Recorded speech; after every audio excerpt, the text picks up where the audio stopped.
Some other news also involving a team in the AL Central. That'd be Carlos Santana with the Kansas City Royals. Now, when it comes to Santana, they had a bad year in 2020. Hit 199, 699 OPS. But you know one thing about him, always gets on base. AL leading 47 walks, a 349 on-base percentage. This is a 2-year, $17.5 million deal. You don't often think, Kenny, KC making moves, but Santana, that's an interesting pickup for them. Sure is, and it's not the only one that they've made. You remember Mike Minor, 2 years, $18 million. Michael Taylor to a much lesser deal, but that's 3 free agents. And as well, they tendered 5 of their arbitration guys and signed them last week, including Soler, to a fairly significant salary when a lot of other teams were going the non-tender route. Now, they non-tendered Maikel Franco, and they non-tendered Bubba Starling as well, but they have spent some money here. And it's interesting at a time when so many teams are saying that, hey, we had incredible operating losses last year, and I'm sure the Royals did too, that they are taking this course. They are clearly not saying, we're rebuilding, not this year.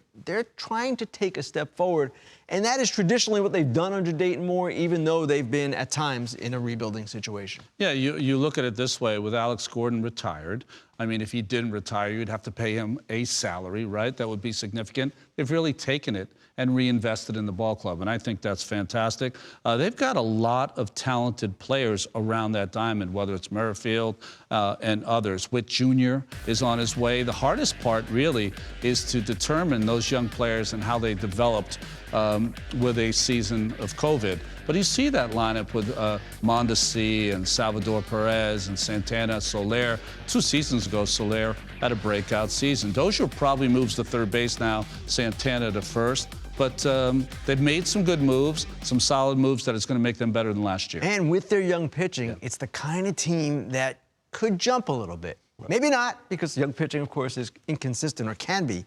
But they are very confident in their young arms, and they believe they're going to make an impact starting this year. Yeah, that's what's unique about KC, Ronnie, is normally teams like this, the Midwest, obviously coming off a really tough season, you say, okay, you're all or nothing. Are you either trying to tank, so to speak, or are you trying to go for it all? It's hard to hedge, but I think KC, they're being smart about where to spend those dollars. Dayton Moore probably walks that line for a small market team better than anyone in the game as far as what Kansas City tries to do every year, and that is put out a really solid ball club. Also helps you in a division where there's no real juggernaut. I think the White Sox are the best, Twins are good, but this isn't like you say, oh my goodness, we have no chance of catching the Dodgers, so to speak, in the West. Well, Cleveland's going backwards, right? They're going to trade Lindor, and they're cutting payroll.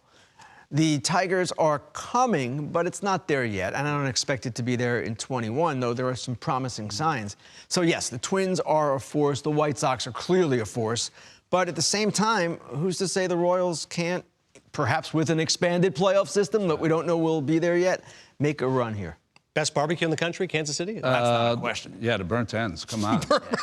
Come on. That's a lot.